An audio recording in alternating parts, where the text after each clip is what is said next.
ሽጉጥ ሰው አይገልም፣ ሰው ነው ሰውን የሚገለው ይላሉ። ፈጣሪ ምድር ላይ ከፈጠራቸው ፍጥረታቶች ሁሉ የሰው ልጆችን በመግደል የትኛው ፍጥረት ይመስላችኋል አንደኛ ገዳይ? በእርግጠኝነት የፈለገ ግምታችሁን ብታስቀምጡ ይህንን ግምት ልታገኙት አትችሉም። ብዙ ሰዎችን በመጀመሪያ የሚገምቱት እንደ አንበሳ ምናምን ያሉ በጣም አስፈሪና ገዳይ እንስሳትን ይመስለዋል።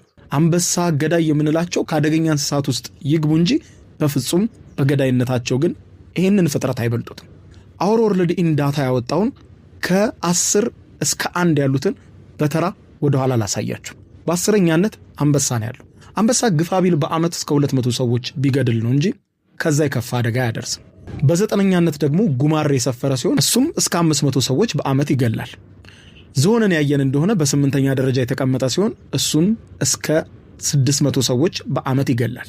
7ኛ አዞ ሲሆን እሱም በአመት እስከ 1000 የሚደርሱ ሰዎችን ይገላል። 6ኛ ደግሞ መርዘኛ ጊንጥ ሲሆን ጊንጥም በአመት ከ3300 በላይ ሰዎችን በመግደል የ6ኛ ተራ ቁጥርን ይይዛል። በ5ኛ ደረጃ የተቀመጠው ደግሞ ገዳይ ተዋን ነው። እንግዲህ የተዋን አይነቶች ብዙ ናቸው። ገዳይ ተዋኖች አሉ። እነሱ ደግሞ በአመት እስከ 10000 ሰዎችና ከዛ በላይ በመግደል ዳታቸው ተመዝግቧል። በ4ኛነት የሰፈረው ደግሞ የእብድ ውሻ ነው። ውሻ ሳይሆን ያው ውሾች እንደምታውቁት እንግዲህ ሰው አይበሉም፣ በባህሪያቸው ምስኪን ናቸው፣ ለሰዎችም በጣም ቅርበት ያላቸው እንስሶች ናቸው ውሾች።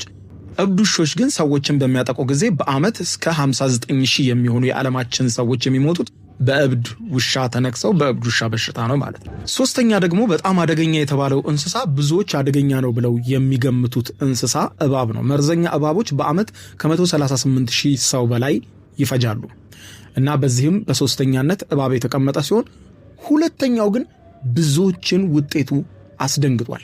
ምድር ላይ ካሉ የፈጣሪ ፍጥረታት ሁሉ የሰው ልጅን በመግደል 2ኛ ሆኖ የተመዘገበውና በአመት ከ400,000 ሰዎችን በላይ የሚፈጀው ፍጥረት የሰው ልጅ ነው። ራሱ የሰው ልጅ። አወር ወርልድ ኢን ዳታ እንግዲህ ይህንን መረጃ ሲመዘግብ ጦርነቶች አይካተቱም። ይህ ውጤት በጣም በርካቶችን እንዳስደነገጠ ይሄው የመረጃ መዝገብ አሳይቷል።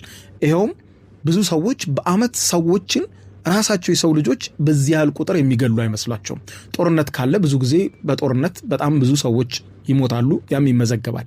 ነገር ግን በየቦታው እንግዲህ ገንዘብ ለመንጠቅ በልዩ ልዩ ወንጀሎች የሰው ልጆች በአመት ከ400,000 በላይ የሰው ልጆችን ይፈጃሉ እና ይህ ቁጥር በጣም አስደንጋጭ ነው። ደረጃውን ለመጨረስ በአንደኛ ደረጃ የተመዘገበው የወባ ትንኝ ሲሆን እሱም በአመት ከ700,000 ሰዎች በላይ ይገላል። ነገር ግን በዓለማችን ላይ ለሰው ልጆች አደገኛ የሆነው ፍጥረት በሁለተኛነት ራሱ ሰው ሆኖ መገኘቱ ብዙዎችን ቢያስደነግጥም ነገር ግን በጣም የሚያሳዝን መራራ እውነታ ነው።